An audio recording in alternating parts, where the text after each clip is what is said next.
이번 영상은 저희 모녀가 다녀온 중국 서안 여행 영상입니다. 근데 제가 꿈꾸던 여행은 아니고 트레킹 여행이었습니다. 제 암투병과 코로나가 겹치기도 하고 또 장거리는 그 전쟁 때문에 더 부담스럽기도 해서 가까운 곳 중에 가고 싶은 곳을 찾았는데요. 사실 지금 보이는 화청지는 있는 줄도 잘 몰랐고 보고 싶었던 곳은 병마용계입니다. 원래 뭐 관광명소 보는 것에 그렇게 관심이 있진 않은데 병마용계는 그냥 왠지 한번 꼭 보고 싶었어요. 그리고 가이드님 설명을 들으면서 보니까 더욱 재밌었어요. 그리고 이렇게 여러 개가 있을지도 몰랐을 것 같고 다양한 모습이 있었을 것도 몰랐을 것 같아요. 지금도 계속 그 발굴 중이라고 하니까 나중에 좀 또 가보고 싶은 마음도 들었습니다. 진짜 아직 많이 남았더라고요. 두 번째 날은 새벽 6시에 모였어요. 이렇게 해서 한참을 차를 타고 가서 고속열차를 타고 갔는데 눈을 뜨고 자고 있는 제 모습입니다. 그렇게 해서 낙양의 소림사로 갔습니다. 누나가 한때 이연거에 미쳤어요. 비디오 가게에서 막 28개 연달아 빌려보고 그랬었거든요. 그래서 소림사는 좀 반가운 마음이 있었습니다. 되게 상업화됐다고 들었는데 그런 것보다 그냥 학교가 제일 기억에 남았어요. 소림사 쇼는 좌석 생각하지 않고 그냥 관객을 다 받은 건지 도저히 어떻게 앉아서 볼 수가 없는 상태였어요. 넓지 않은 곳이기도 해서 여기저기 기웃거리다가 이제 무대랑 그 왔다 갔다 하는 대기실도 조금 기웃거리면서 구경했어요. 나오니까 이런 것도 있더라고요. 돈을 안 받아? 생각해보니 마지막으로 평화로운 시간들이었네요. 서안은 중국 관광객들도 정말 많았습니다. 내일 화산 케이블카 타면은 이거 아무것도 안 합니다. 가이드님 말이 맞았고요. 근데도 사실 저는 이미 이 숭산의 높이와 저 좁은 계단에 놀라 있는 상태였습니다. 트레킹 여행이라는 게 좀 마음에 걸려서 미리 블로그를 찾아봤는데 이런 잔도나 이런 게 숭산이고 화산이고 너무 무서운 거예요. 고소공포증도 있는데 그래서 가이드님한테 물어봤더니 숭산은 그냥 쭉 한 길로 가는 거고 화산은 반 코스가 있다고 하시더라고요.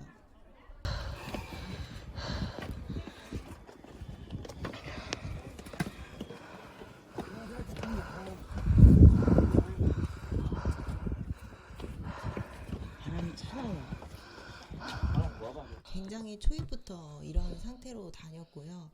분명히 여행사 직원분이 이거 초보자 코스라고 했는데 가이드님이 초보자 코스는 절대 아니라고 했습니다. 안 와봤기 때문에 그렇게 얘기하는 거라고 하시더라고요. 출렁다리는 그 한국게 더 무섭다고 아무것도 아니라고 막 그러면서 다 지나갔는데 저는 무서워서 아니 근데 사실 높고 무서운 게 문제가 아니고 그냥 힘들어서 눈앞에 펼쳐진 이 높은 길을 올라가는 게 더 힘들었습니다. 그냥 완주하는 게 목표고 그 제 눈앞이 제일 중요했기 때문에 뭐 가이드님 막 이것저것 설명해 주셨는데 하나도 기억이 안 나요. 진짜 기가 막히게 죽겠다. 이 노란 풍선을 그냥 저희 나고조의 심경이었습니다. 이게 개인차가 정말 컸는데요. 저희 팀에도 이제 두 분은 날아다니셨고 두 분은 그냥 보통이었고 저희 4명이 좀 이렇게 항상 뒤쳐져서 다녔습니다. 저희 엄마도 친구들이랑 왔으면 정말 몇십 년 친구들 이길 뻔했다고 하시더라고요. 진짜 움직일 수가 없더라고요. 나이 먹는 거랑 항암제 먹는 거랑 그렇게 해서 운동을 많이 못한 거가 모두 합쳐서 이렇게 체력이 떨어진 것 같아요. 이제 산만 봐도 심란한 아침에 이번에는 화산으로 떠납니다. 사실 갔다 오고 나서야 알았는데 화산이 그 중국의 악산 중에서도 최고라고 하더라고요. 그래서 규모도 되게 크고 사람도 정말 많아서 잘못 맞춰오면은 막 3시간씩 기다리고 한다고 하더라고요. 여권 찍는 그 과정도 몇 번 있었고 케이블카 타기까지도 이렇게 버스 타고 한 20분은 올라가야 됐어요. 아니 근데 또 계단이 보이니까 화가 나더라고요. 이날은 전날 숭산의 여파로 다리에 온통 알이 배겨 있어가지고 그 걷는 것도 사실 진짜 힘들었어요. 근데 아무튼 또 300개 정도 계단을 올라갔습니다. 그리고 화산의 하이라이트는 케이블카. 카메라로는 다 담기지 않은 게 이 정도입니다. 우와. 소리 지르겠다. 소리 이야.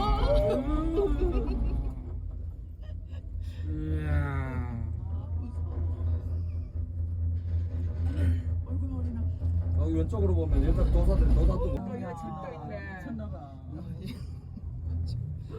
가이드님이 화산은 80% 정도를 케이블카에서 다 보는 거나 다름없어서 반코스도 괜찮다고 하셨거든요.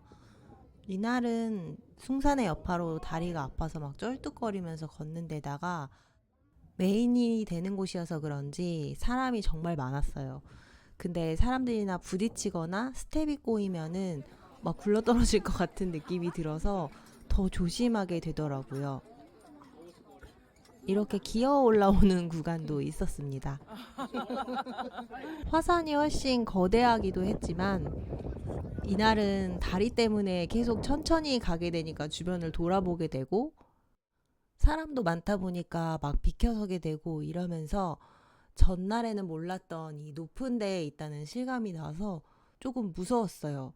그리고 풍경 자체가 내려다본다고 뭐 땅이 보이고 이럴 정도의 높이도 아니었기 때문에 진짜 저세상 풍경이라는 느낌이 막 들었어요. 그리고 이날은 뭔가 진짜로 다칠 수도 있겠다, 사고가 날 수도 있겠다 이런 생각이 들어서 카메라도 잘 안 꺼내고 막 다녔던 것 같아요. 막 케이블카가 아득하게 보이는 어머 저기 위치입니다. 케이블카가 진짜 보이는구나. 다 왔네요. 량이는 여기 어떻게 올라온 걸까요? 사실 저 전날에 숭산에서 뽀매도 한 마리 봤습니다. 너무나 의연하게 걷고 있던 모습이 인상적이었어요. 저희가 다 같이 케이블카 타고 서봉으로 올라와서 풀코스는 남봉, 동봉을 더 보는 거고 반코스는 남봉, 동봉을 그냥 가로질러서 북봉 케이블카로 내려오는 코스였습니다. 풀코스, 반코스 다 금세각이라는 곳에서 만나서 북봉 케이블카 쪽으로 내려오는 길인데요. 이 길이 되게 가파르고 계속 내려가는 길이어서 무릎 수술을 해서 내려오는 거 되게 힘들어 하셨던 분은 가이드님이 반코스도 무리일 것 같다고 처음에 케이블카 타고 올라와서 그걸 타고 다시 내려가는 걸로 변경했습니다. 제가 말씀드렸다시피 진짜 좀 저도 다리가 너무 아프고 헛디딜까봐 무서워서 내려오는 길은 거의 못 찍었어요. 아무튼 산에서 내려오고 나서야 좀 마음이 놓였어요.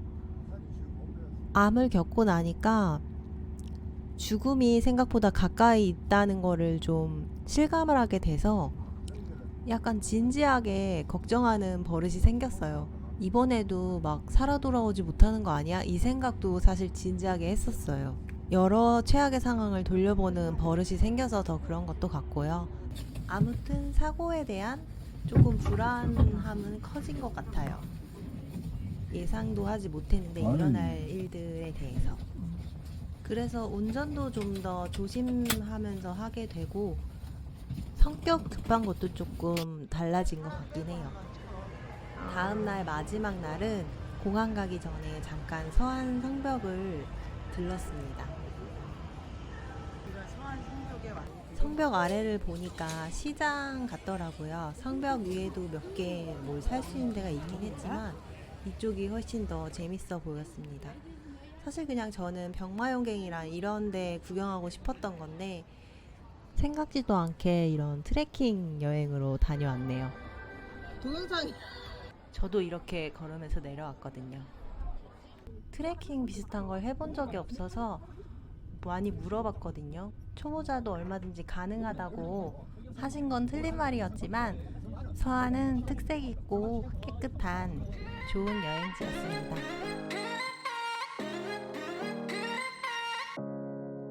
And you said I need to breathe.